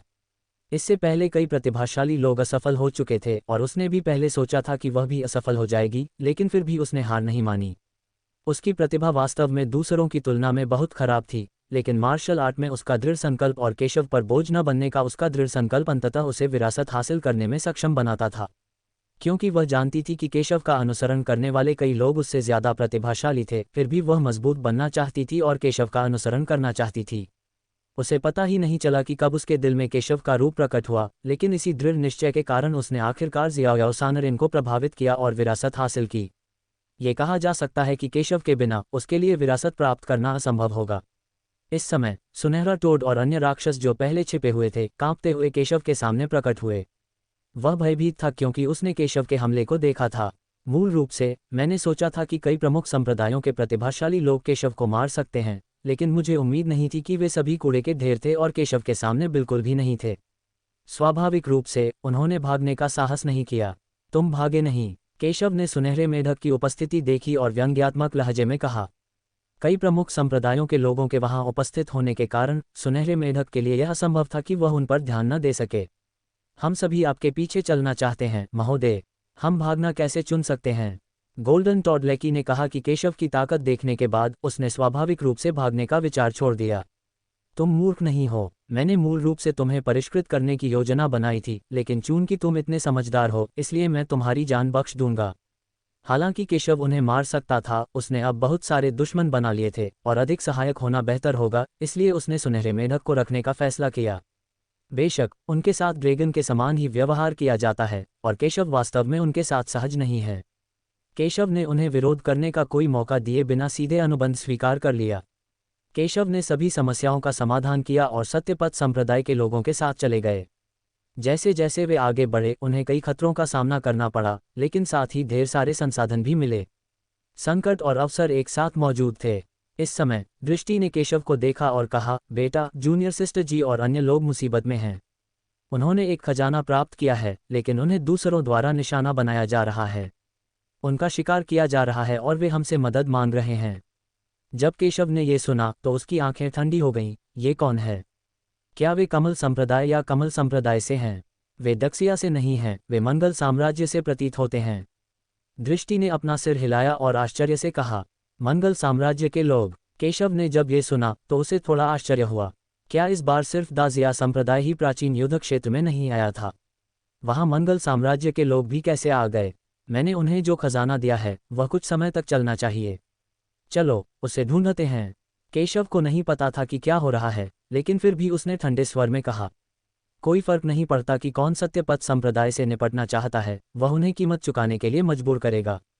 केशव ने उनका नेतृत्व किया और तेजी से उस दिशा की ओर दौड़े जहां काव्या और अन्य लोग थे। इससे पहले कि मैं गंतव्य तक पहुंचता, मैंने सामने से एक शोर सुना। मुझे उम्मीद नहीं थी कि कोई तुम्हारी मदद करने आएगा। तुम सचमुच भाग्यशाली हो। सफ़ेद वस्त्रधारी व्यक्ति जो विरोधी खेमे का नेता था, उसने जी यूक्सी और अन्य लोगों को ठंडेपन से देखा। हाँ, रूपाली, मैं तुम्हें सलाह देता हूं कि तुम दखलंदाजी न करो। हालांकि तुम साधारण नहीं हो, फिर भी तुम हमारे सामने कुछ भी नहीं हो। उसने काव्या के पास खड़े लोगों की तरफ देखा। वे केशव और बाकी लोग नहीं थे, बल्कि कुछ और लोग थे। केशव ने आवाज़ सुनी और ऊपर देखा तो पाया कि काव्या के आसपास के लोग उसके परिचित थे, जिनमें रूपाली और गरिमा भी शामिल थे। जाहिर था कि वे काव्या और अन्य लोगों से मिले थे, इसलिए उन्होंने काव्या और अन्य लोगों की मदद की। यह मेरा महान जिया क्षेत्र है, श्रीनिवास। हालांकि मुझे नहीं पता कि आप प्राचीन युद्ध के मैदान में कैसे प्रकट हुए, मैं कैसे चुपचाप बैठकर आपको मेरे लोगों पर हमला करते हुए देख सकता हूँ। ये तो बताने की ज़रूरत नहीं कि सत्यपथ संप्रदाय का मुझसे कोई संबंध है। जब रूपाली ने यह सुना तो उसने उस आदमी को ठंडी नज़रों से देखा। ये व्यक्ति स्पष्ट रूप से कोई कमज़ोर व्यक्ति नहीं है, बल्कि मंगल साम्राज्य के 4 प्रमुख संप्रदायों में से एक G2 टॉवर का एक शीर्ष प्रतिभाशाली व्यक्ति है, जिसके पास काफ़ी ताकत है। लगता है तुम मेरा टोस्ट नहीं लोगे, रूपाली। ऐसा मत सोचो कि मैं तुमसे सिर्फ इसलिए सावधान हो जाऊंगा क्योंकि तुम सूर्य ऊर्जा संप्रदाय के संत हो। तुम्हारा महान जिया हमारे महान यान से कहीं कमतर है। भले ही तुम सूर्य ऊर्जा संप्रदाय के संत हो, पर तुम मेरे सामने कुछ भी नहीं हो। असल में इस मामले का आपसे कोई लेना देना नहीं है, लेकिन आपने हस्तक्षेप करने पर जोर दिया, तो मुझे दोष मत दीजिए। इस बार मैं न केवल उनके हाथों में मौजूद खजाने पर कब्जा करूंगा, बल्कि आपको भी अपने कब्जे में ले लूंगा। जब श्रीनिवास ने यह सुना तो उसने रूपाली की ओर देखा, उसकी आंखों में लालच की झलक दिखाई दी और वह उपहास करने लगा। आखिरकार रूपाली दक्षिया में एक प्रसिद्ध सौंदर्य और प्रतिभा है और वह इसके बारे में लंबे समय से जानता है। मैं शुरू में थोड़ा हिचकिचा रहा था, लेकिन रूपाली ने हस्तक्षेप करने पर जोर दिया, इसलिए उसे दोष मत दो। रूपाली को हराने के बाद उसे फैंग जी को एक अच्छा चुंबन देना होगा। घृणास्पद। श्रीनिवास की बातें सुनने के बाद सूर्य ऊर्जा संप्रदाय के कई शिष्य क्रोधित हो गए और श्रीनिवास को घूरने लगे। उनकी नज़र में रूपाली एक ऐसी देवी थी जो बाकियों से ऊंची थी और कोई भी उनका अपमान नहीं कर सकता था। श्रीनिवास के शब्दों ने स्वाभाविक रूप से उनकी नाजुक रग को छू लिया। हालांकि वे सभी हैरान थे और समझ नहीं पा रहे थे कि रूपाली इस मामले में हस्तक्षेप क्यों कर रहे हैं। आखिरकार उनका सत्यपथ संप्रदाय के साथ एक प्रतिस्पर्धी रिश्ता था और G2 टॉवर कोई साधारण बात नहीं थी। फिर भी रूपाली हस्तक्षेप करना चाहते थे, लेकिन चूंकि संत ने कहा है, वे केवल आज्ञा पालन ही कर सकते हैं। आप श्रीनिवास पर्याप्त योग्य नहीं हैं। रूपाली ने जब ये सुना तो उसकी आंखों में ठंडक सी दौड़ गई। उसने अपनी तलवार तेजी से घुमाई, एक तेज तलवार का इशारा करते हुए। तलवार की एक तेज रोशनी सीधे श्रीनिवास की ओर गिरी। ये कदम बिजली के बोल्ट की तरह था और भयानक तलवार के इरादे ने इसे दबा दिया, जिससे श्रीनिवास की आंखें थोड़ी बदल गईं।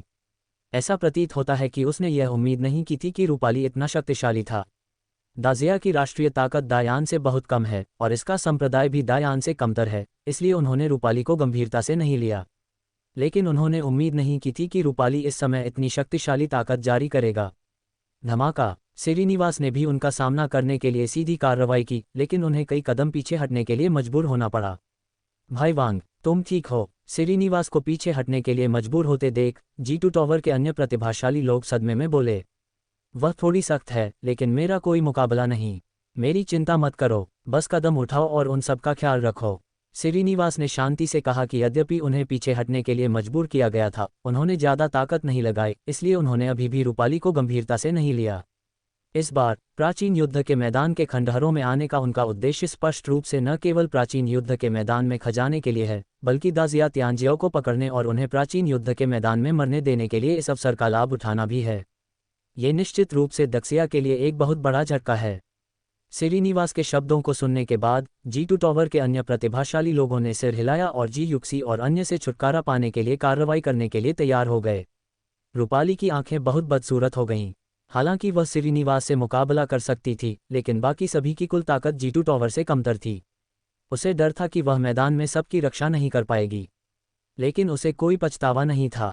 सबसे बुरी स्थिति में वह क्षेत्र के सभी प्रतिभाशाली लोगों की रक्षा के लिए अपने तुरुप के पत्ते का उपयोग करेगी। कोई है जो मुझे धमकाना चाहता है? तुम्हें ये साहस किसने दिया? लेकिन इस समय केशव की ठंडी आवाज़ सुनाई दी और वह सत्यपथ संप्रदाय के सभी लोगों के साथ दृश्य पर दिखाई दिया। अभी बहुत देर नहीं हुई है, पवित्र पुत्र। जब काव्या और अन्य लोगों ने केशव और अन्य लोगों को आते देखा तो वे राहत की सांस लिए बिना नहीं रह सके।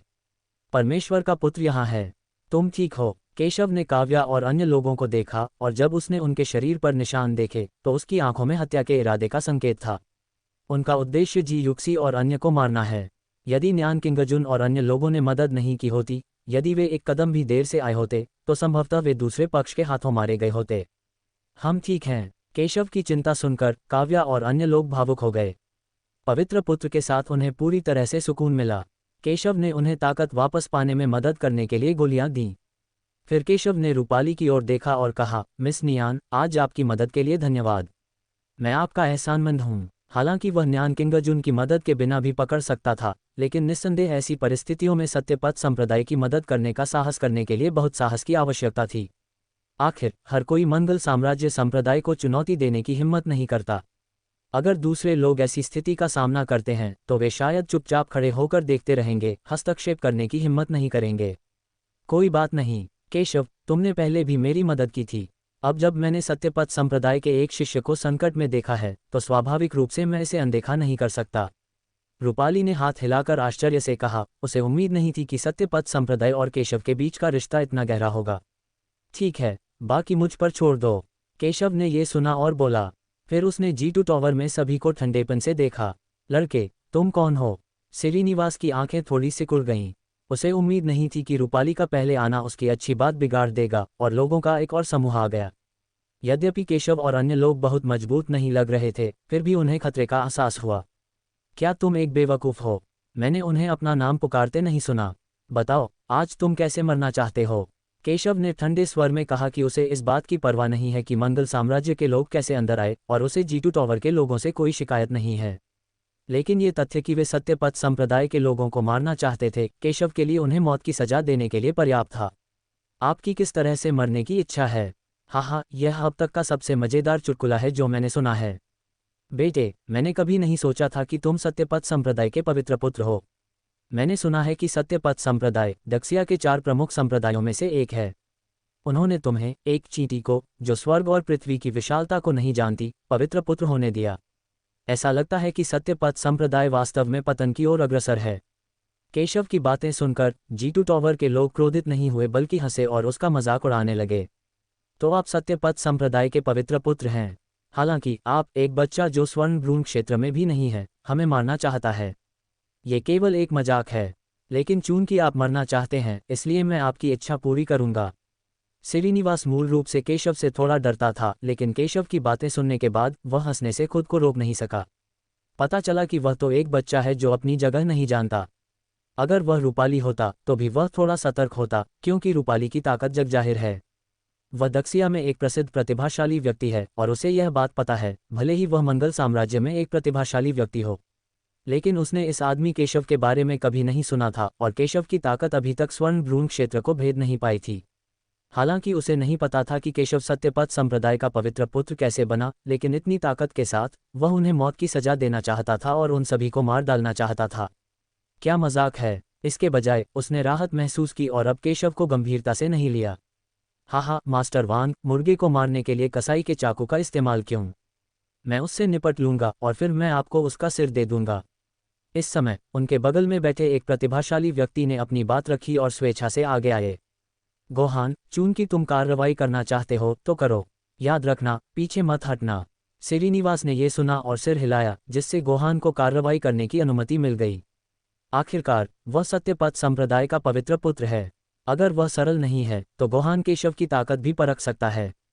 अगर केशव बहुत कमज़ोर है और आसानी से मारा जा सकता है तो इसका मतलब सिर्फ ये हो सकता है कि सत्यपथ संप्रदाय कमज़ोर है और इसे ज़्यादा गंभीरता से लेने की ज़रूरत नहीं है। चिंता मत करो मास्टर वांग, मैं इस तरह के कचरे को आसानी से संभाल सकता हूँ।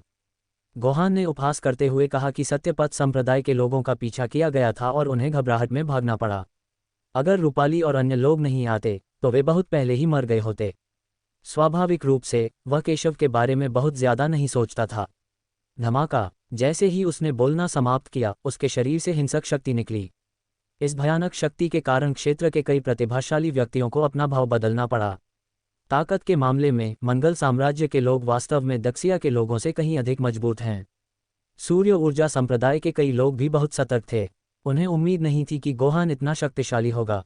आप मुझे बताएं, क्या केशव दूसरे पक्ष से निपट सकते हैं?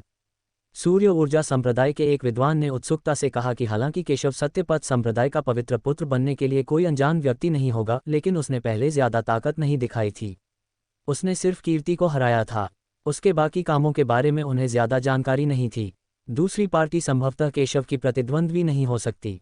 सूर्य ऊर्जा संप्रदाय की एक महिला बोली। उसकी आंखें केशव के लिए प्रशंसा से भरी थीं। यदि केशव को कोई आभास होता तो वह शायद याद रखता कि यह व्यक्ति मून संप्रदाय के उन शिष्यों में से एक था जिन्हें उसने जियोलोंग पर्वतों में बचाया था। हालांकि वह नहीं जानती थी कि केशव कितना शक्तिशाली है, फिर भी उसे केशव पर पूरा भरोसा था। दूसरा पक्ष निश्चित रूप से मर जाएगा। गरिमा ने भी सिर हिलाया। हालांकि वह पहले केशव से थोड़ी नाखुश थी, लेकिन उसने केशव की भयानक ताकत अपनी आंखों से देखी थी। गोहान का उल्लेख नहीं करना, भले ही G2 टॉवर का पवित्र पुत्र मौजूद था, वह केशव का प्रतिद्वंद्वी नहीं हो सकता है। जब रूपाली ने यह सुना तो वह थोड़ी हैरान हुई, मानो उसने उम्मीद नहीं की थी कि वे केशव के बारे में इतने आशावादी होंगे। वह जानती थी कि केशव कोई साधारण व्यक्ति नहीं था, लेकिन उसने उसके कुछ कार्यों के बारे में ही सुना था, ज़्यादातर किमियागर गिल्ड के मामलों के कारण, और वह केशव की असली ताकत नहीं जानती थी। लेकिन मुझे उम्मीद नहीं थी कि गरिमा भी केशव के बारे में इतना आशावादी था। गरिमा सूर्य ऊर्जा संप्रदाय की महिला शिष्यों में से एक हैं, जो उनके बाद दूसरे स्थान पर हैं। भाड़ में जाओ तुम बेकार के टुकड़े। याद रखो, यह मेरे जियूतियन टॉवर को अपमानित करने का परिणाम है। गोहान ने केशव को ठंडेपन से देखा, अपनी पूरी ताकत से फट पड़ा, सीधे केशव को मारने का इरादा किया। आखिरकार केशव सत्यपथ संप्रदाय का पवित्र पुत्र है। अगर केशव मारा जाता है तो उसकी प्रतिष्ठा उसके लिए एक सीढ़ी बन जाएगी, जिससे वह दक्षिया और मंगल साम्राज्य में प्रसिद्ध हो जाएगा। तुम अपनी मौत खुद मांग रहे हो। ये देखकर केशव ने उपहास किया और गोहान को बिल्कुल भी गंभीरता से नहीं लिया। अपनी बात समाप्त करने के बाद उसने उसके मुंह पर थप्पड़ मारा। केशव की इस तरह उसे नीचा दिखाने की हिम्मत देखकर गोहान भी गुस्से से भर गया। वह तो बस घमंडी था। उसने उसके खिलाफ ऐसी चाल चलने की हिम्मत की। उसने उसे गंभीरता से नहीं लिया। टकराना। हालांकि जब दोनों हमले आपस में टकराए, गोहान को तब एहसास हुआ कि उसका हमला केशव के आकस्मिक थप्पड़ से नष्ट हो गया था। उनका हमला अप्रतिबंधित और बहुत प्रभावशाली था, लेकिन केशव के आकस्मिक थप्पड़ के सामने ये कुछ भी नहीं था। अगले ही पल थप्पड़ उसके सामने आ गया। उसका चेहरा अत्यंत भयभीत हो गया और उसे मृत्यु का भय महसूस होने लगा। केवल इस क्षण में उसे अंततः ये समझ में आया कि परमेश्वर का ये बेकार सा दिखने वाला पुत्र निश्चित रूप से सरल नहीं था। मास्टर वांग, मुझे बचाओ। गोहान ने जल्दी से मदद के लिए पुकारा, लेकिन दुर्भाग्य से बहुत देर हो चुकी थी। उसे एक थप्पड़ मारा गया और वह खूनी धुंध में बदल गया। बिना किसी प्रतिरोध के ही उसकी हत्या कर दी गई। मरने से पहले उनकी पुतलियां अभी भी खुली हुई थीं, जो पश्चाताप और भय से भरी हुई थीं। उसने कभी नहीं सोचा था कि केशव इतना भयानक होगा। दृश्य मौत जैसा शांत हो गया। जीटू टॉवर और शुवानयुए संप्रदाय के कई शिष्यों सहित वे सभी इस दृश्य को स्तब्ध होकर देख रहे थे। क्या वे कुछ देख रहे थे? गोहान की ताकत किसी चींटी से कम नहीं है, फिर भी उसे केशव ने सिर्फ एक थप्पड़ से मार डाला। यह आदमी कैसा राक्षस है? अगली बार मैं आप सभी को एक साथ हमला करने की सलाह देता हूँ। शायद इस तरह से बचने की संभावना अभी भी बनी रहे। केशव ने शांति से बात की, लेकिन जो भी उसे जानता था वह उसके शब्दों में ठंडे जानलेवा इरादे को महसूस कर सकता था। मुझे उम्मीद नहीं थी कि तुम इतने असाधारण होगे, लेकिन क्या तुम्हें लगता है कि तुम सिर्फ इसलिए अजेय हो सकते हो क्योंकि तुमने गोहान को मार दिया है? गोहान मेरे जीटू टॉवर का एक अद्भुत प्रतिभाशाली व्यक्ति है और मेरे प्रतिद्वंद्वी से कोसों दूर है। बेटा, अगली बार मैं तुमसे व्यक्तिगत रूप से निपटूंगा। मेरे हाथों मरना तुम्हारे 10 जन्मों की साधना का फल है। केशव की बातें सुनकर श्रीनिवास ने क्रूरता से मुस्कुराते हुए कहा। उसने केशव को कम करके आंका था और यह उम्मीद नहीं की थी कि केशव इतना शक्तिशाली था। लेकिन तो क्या, वह जीटू टॉवर के सबसे प्रतिभाशाली लोगों में से एक है और उसके हाथ में अनगिनत तुरुप के पत्ते हैं।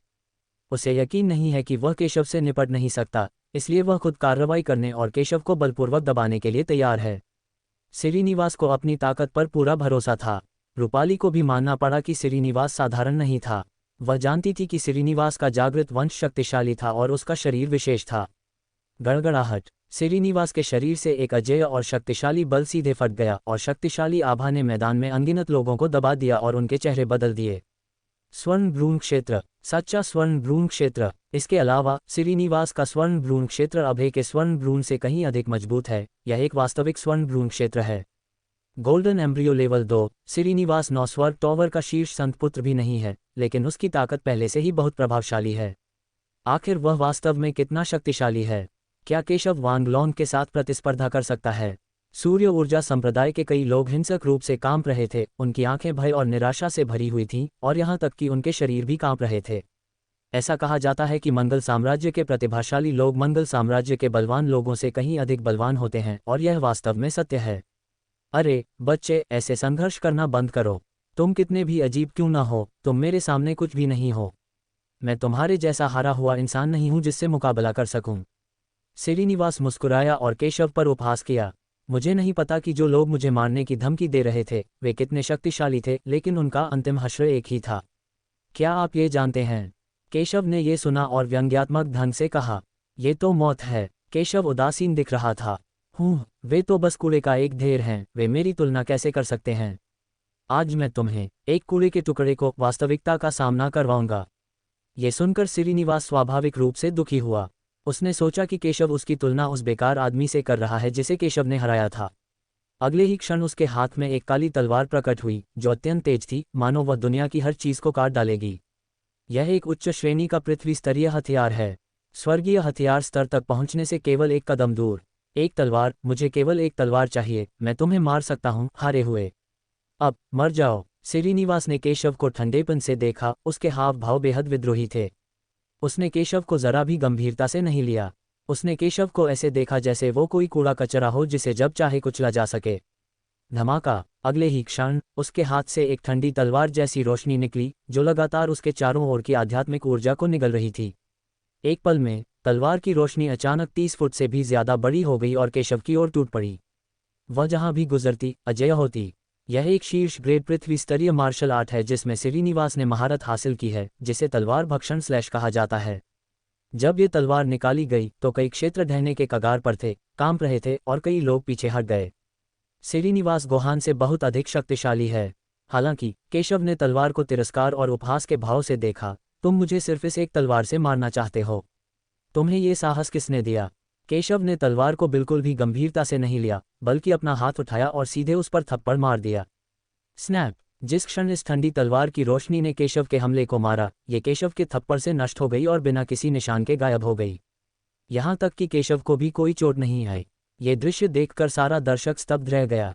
श्रीनिवास की ताकत पहले से ही इतनी भयानक थी और उसने इस चाल में कोई कसर नहीं छोड़ी। रूपाली और दृष्टि के अलावा, जिन्होंने अभी अभी स्वर्ण भ्रूण क्षेत्र में प्रवेश किया था, कोई और उसका विरोधी नहीं हो सकता था। हालांकि इतनी शक्तिशाली चाल को केशव ने एक हल्के से थप्पड़ से ध्वस्त कर दिया। ये कैसे संभव है? मेरी तलवार भक्षण करने वाली तलवार को वह इतनी आसानी से कैसे नष्ट कर सकता है? वह इतना शक्तिशाली कैसे हो सकता है? श्रीनिवास का चेहरा अचानक उदास हो गया। उसने अभी अभी कहा था कि केशव को मारने के लिए उसकी एक तलवार ही काफ़ी है, लेकिन अब ऐसा लग रहा था जैसे उसे सबके सामने थप्पड़ मार दिया गया हो और उसकी आंखें अपमान से भरी हुई थीं। वह इसे कैसे स्वीकार कर सकता था? उसने मूल रूप से सोचा था कि भले ही केशव सरल नहीं था, उसने गोल्डन एम्ब्रियो क्षेत्र को नहीं तोड़ा था, इसलिए उसके लिए केशव को मारना आसान होगा। लेकिन उसने कभी उम्मीद नहीं की थी कि केशव की प्रतिक्रिया उसके हमले से अलग नहीं होगी, जैसा कि उसने गोहान के हमले पर किया था। उसने बस उसे बेतरतीब ढंग से थप्पड़ मारा, लेकिन फिर भी उसके हमले को नाकाम कर दिया। श्रीनिवास ने कभी इसकी उम्मीद नहीं की थी। आखिरकार उनके संप्रदाय का पवित्र पुत्र भी उनके हमले का इतनी आसानी से सामना नहीं कर सकता था। केशव ने श्रीनिवास के हमले को इतनी आसानी से झेल लिया।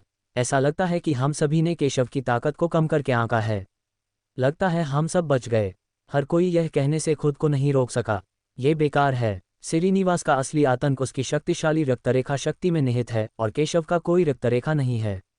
एक बार श्रीनिवास अपनी रक्तरेखा का उपयोग कर ले तो मुझे डर है कि केशव फिर भी मर जाएगा। फिर हम भी मर जाएंगे। उद्धरण चिन्ह। हालांकि कुछ सूर्य ऊर्जा संप्रदाय के अनुयायी अभी भी निराशा महसूस करते हैं। वे सभी जानते थे कि श्रीनिवास का एक असाधारण वंश था, जबकि केशव का कोई वंश नहीं था। हालांकि केशव बिना वंश के भी बहुत शक्तिशाली था, फिर भी उनकी अंतर्निहित धारणा में बिना वंश के एक प्रतिभाशाली व्यक्ति वंश वाले प्रतिभाशाली व्यक्ति से कहीं कमतर था। भले ही केशव श्रीनिवास के हमले का सामना कर सकता था, श्रीनिवास द्वारा अपनी पूरी ताकत लगाने के बाद भी केशव कुचले जाने का विरोध करने में असमर्थ था। आखिरकार एक मजबूत रक्तरेखा कोई मजाक नहीं है और हर कोई शक्तिशाली रक्तरेखा के अंतर को दूर नहीं कर सकता है और लड़ाई की स्थिति को बदल नहीं सकता है। मुझे उम्मीद नहीं थी कि तुम जैसा घटिया इंसान मेरी कल्पना से कहीं ज्यादा ताकतवर है, लेकिन क्या तुम्हें लगता है कि तुम मुझसे इस तरह मुकाबला कर सकते हो? रक्तरेखा शक्ति मेरे लिए प्रसारित करो। श्रीनिवास ने भी इस समय भीड़ की चर्चाएं सुनी और थोड़ा चौंक गया। उसे उम्मीद नहीं थी कि केशव में कोई वंश शक्ति नहीं है, लेकिन बिना वंश शक्ति के भी वह इतनी शक्तिशाली शक्ति के साथ फूट सकता है। ये कैसा राक्षस है? उसने कभी नहीं सुना था कि बिना वंश के एक योद्धा के पास इतनी शक्तिशाली ताकत हो सकती है। हालांकि केशव का कोई वंश नहीं है, इसलिए वह केशव को कुचलने के लिए अपने वंश का उपयोग कर सकता है। केशव आज भी मौत से नहीं बच सकता। वह शक्तिशाली रक्त शक्ति के साथ फट पड़ा और इस समय उसकी आभा पृथ्वी पर उतरने वाले युद्ध के देवता की तरह थी, अत्यंत शक्तिशाली। 7वीं कक्षा का वंश पाताल लोक का काला ड्रैगन अजगर। उसके पीछे एक क्रूर और गर्जन करने वाला पाताल लोक का काला ड्रैगन अजगर प्रकट हुआ। इसमें ड्रैगन का खून भी है, लेकिन ये ड्रैगन के खून से भी अधिक शक्तिशाली है। उसने एक भयानक और भयंकर गर्जना की जो इतनी शक्तिशाली थी कि उससे आकाश हिल गया। ये वास्तव में 7वीं श्रेणी का वंशक्रम वाला नेदरवर्ल्ड ब्लैक ड्रैगन पायथन है।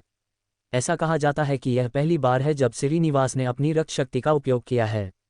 मुझे उम्मीद नहीं थी कि यह इतनी शक्तिशाली होगी। मुझे डर है कि इस बार केशव खत्म हो गया है। कई प्रतिभाशाली लोगों ने अविश्वास में कहा कि श्रीनिवास का वंश उनकी कल्पना से कहीं अधिक भयानक था। वह अपने वंश के दबाव पर भरोसा करके उन सभी को आसानी से दबा सकता है। ये सच्चे रक्त वंश द्वारा लाया गया भयानक लाभ है। श्रीनिवास की भी अच्छी पृष्ठभूमि है। बचपन से ही उनके पास साधना के अच्छे संसाधन रहे हैं। जब से उनका वंश जागृत हुआ है, उन्होंने अक्सर कुछ दुर्लभ खजाने हासिल किए हैं जो उनके वंश की एकाग्रता को बढ़ा सकते हैं। इसलिए उसके वंश की शक्ति उस स्तर के वंश द्वारा अन्य प्रतिभाओं को दी जाने वाली सहायता से भी अधिक भयानक है।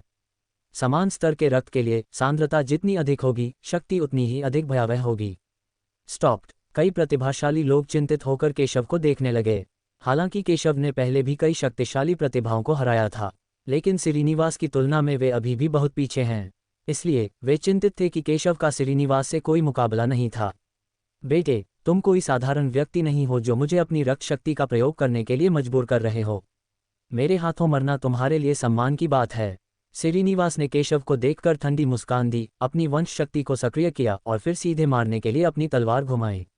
इस तलवार में वंश शक्ति थी, मानो पाताल लोक से कोई भयानक और क्रूर काला अजगर दहाड़ रहा हो और केशव को मार रहा हो। इस तलवार के पास एक भयानक ऊर्जा तूफान घूम रहा है जिसमें भयानक विनाशकारी शक्ति है। पाताल लोक का काला ड्रैगन अजगर। यह एक बहुत अच्छी वंशावली है, इसमें कोई आश्चर्य नहीं कि वह इतना आश्वस्त है।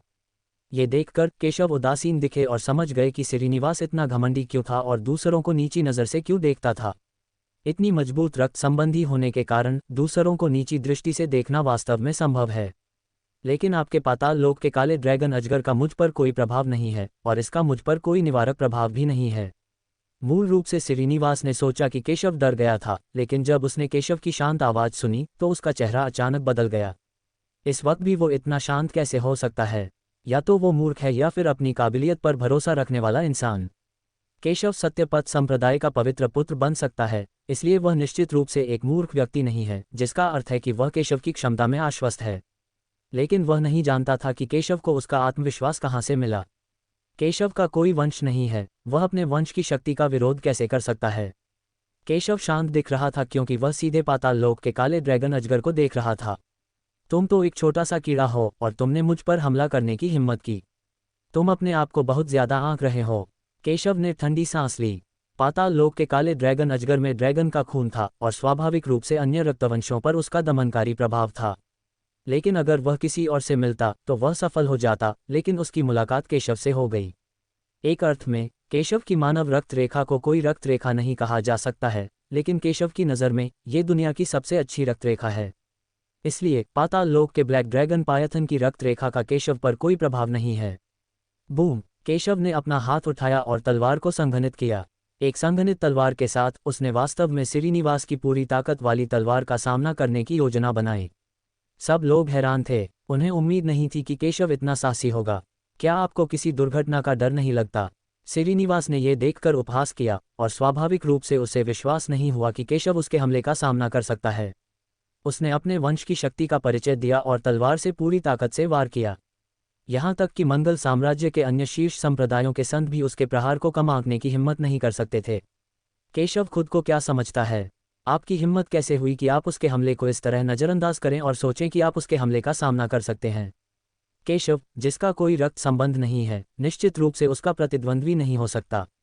अगर केशव अपने बाकी तुरुप के पत्ते दिखा देता तो शायद उसके जीतने की संभावना अभी भी बनी रहती, लेकिन केशव के चेहरे को देखकर लग रहा था कि उसका अपने बाकी तुरुप के पत्ते दिखाने का कोई इरादा नहीं था। स्वाभाविक रूप से उसे नहीं लगा था कि केशव ये तलवार ले पाएगा। तोड़ना! अगले ही पल उसकी अभिव्यक्ति अचानक बदल गई। उसने केशव द्वारा चलाई गई तलवार से एक अदम्य शक्ति महसूस की। वह कैसे संभव है? उसका चेहरा अविश्वास और अविश्वास से भरा हुआ था, लेकिन वह नहीं जानता था कि केशव ने पहले भी सबसे मजबूत दिशा के खिलाफ लड़ाई लड़ी थी, इसलिए वह उसकी परवाह कैसे कर सकता था। यदि केशव अभी भी शुरुआती एलिमेंटल को चरण में होता तो वह उससे थोड़ा डर सकता था, लेकिन अब केशव स्वर्ण भूरुण क्षेत्र को तोड़ने से केवल एक कदम दूर है, इसलिए वह उसकी ताकत की परवाह कैसे कर सकता है। धमाका! केशव ने अपनी तलवार से वार किया। पाताल लोक के ब्लैक ड्रैगन पाइथन ने भयानक शक्ति को महसूस किया और वास्तव में डर का संकेत दिखाया। ये रक्त दमन नहीं है, ये सिर्फ शक्ति दमन है। केशव की तलवार की शक्ति बहुत भयानक है। दोनों के बीच टक्कर ऐसी थी जैसे कोई ज्वालामुखी धरती से टकरा रहा हो और भयानक ध्वनि के साथ फट रहा हो। सभी की अविश्वसनीय निगाहों के बीच श्रीनिवास के हमले को सीधे केशव की तलवार ने काट दिया। श्रीनिवास के मुंह से निकली तीखी चीख इतनी भयानक थी कि सिर में झुरझुरी हो जाती थी। यद्यपि उसके शरीर पर केशव द्वारा सीधे प्रहार नहीं किया गया था, फिर भी उसे भारी क्षति का सामना करना पड़ा क्योंकि उसके रक्तरेखा हमले को केशव ने नष्ट कर दिया था। उसके मुंह से खून निकलता रहा। ये कैसे संभव है? इस कूड़े के टुकड़े में खून नहीं है। इतनी प्रबल शक्ति कैसे हो सकती है? श्रीनिवास का चेहरा किसी मरे हुए इंसान से भी ज्यादा बदसूरत हो गया और उसने अविश्वास से कहा कि उसका वंश बहुत मजबूत है। वह हमेशा दूसरों को कुचलता था और कोई उसे कुचल नहीं सकता था। उसे विश्वास नहीं हो रहा था कि यह सच है। कुछ भी असंभव नहीं है क्योंकि मेरी नज़र में तुम्हारा वंश बेकार है। केशव ने तिरस्कारपूर्वक कहा। यदि उसके पास वास्तव में शीर्ष स्तरीय वंश होता और उसकी ताकत भी होती तो शायद केशव थोड़ा सावधान होता। लेकिन क्या यह हास्यास्पद नहीं है कि मात्र 7वीं कक्षा का एक वंश उसे दबाना चाहता है? केशव के बोलने के बाद उसने लापरवाही से अपनी तलवार फिर से घुमाई और सीधे पाताल लोक के काले ड्रैगन अजगर पर वार किया। हालांकि यह एक तलवार थी जिसे केशव ने लापरवाही से संघनित किया था, इसकी गति बहुत तेज थी। श्रीनिवास ने केशव की तलवार की गति भी नहीं देखी। उसने देखा कि पाताल लोक के काले ड्रैगन अजगर को केशव की तलवार से छेदा जा रहा है और सीधे नष्ट कर दिया जा रहा है। नहीं! श्रीनिवास डर और निराशा में दहाड़ उठा और उसके शरीर की सभी रक्तवाहिकाओं के पलटाव से तुरंत कट गईं और यहाँ तक कि उसके आंतरिक अंगों को भी अकल्पनीय क्षति हुई। रक्तरेखा उन्हें शक्तिशाली ताकत और सुधार ला सकती है, लेकिन यह उन्हें भारी प्रतिक्रिया भी दे सकती है। फुफ! आसमान में ऊपर श्रीनिवास, जिसने अपनी लड़ने की क्षमता खो दी थी, उल्कापिंड की तरह सीधे जमीन पर गिर गया। जमीन को तोड़कर एक बड़ा गहरा गड्ढा बना दो।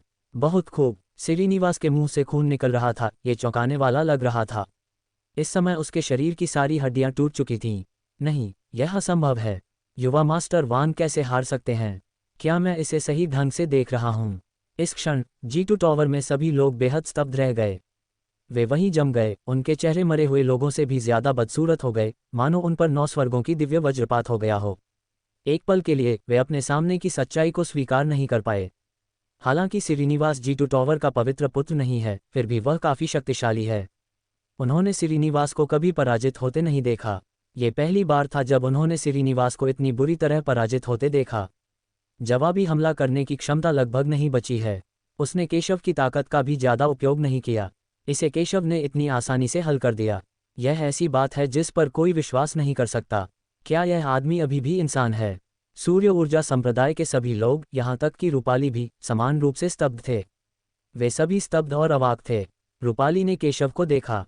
वह जानती थी कि केशव का सत्यपथ संप्रदाय का पवित्र पुत्र बनना असाधारण बात होगी, लेकिन उसने यह उम्मीद नहीं की थी कि यह इतना असाधारण होगा। यहाँ तक कि वह श्रीनिवास को भी आसानी से नहीं हरा सकी। लेकिन श्रीनिवास केशव के हाथों में 3 चाल भी नहीं टिक सका। इस समय वह एल्डरलिंग की कही गई बातों का अर्थ वास्तव में समझती हुई प्रतीत हुई, लेकिन उसे डर था कि एल्डरलिंग को भी ये पता नहीं था कि केशव इतना भयानक होगा। केशव की ताकत शायद उसकी कल्पना से परे है।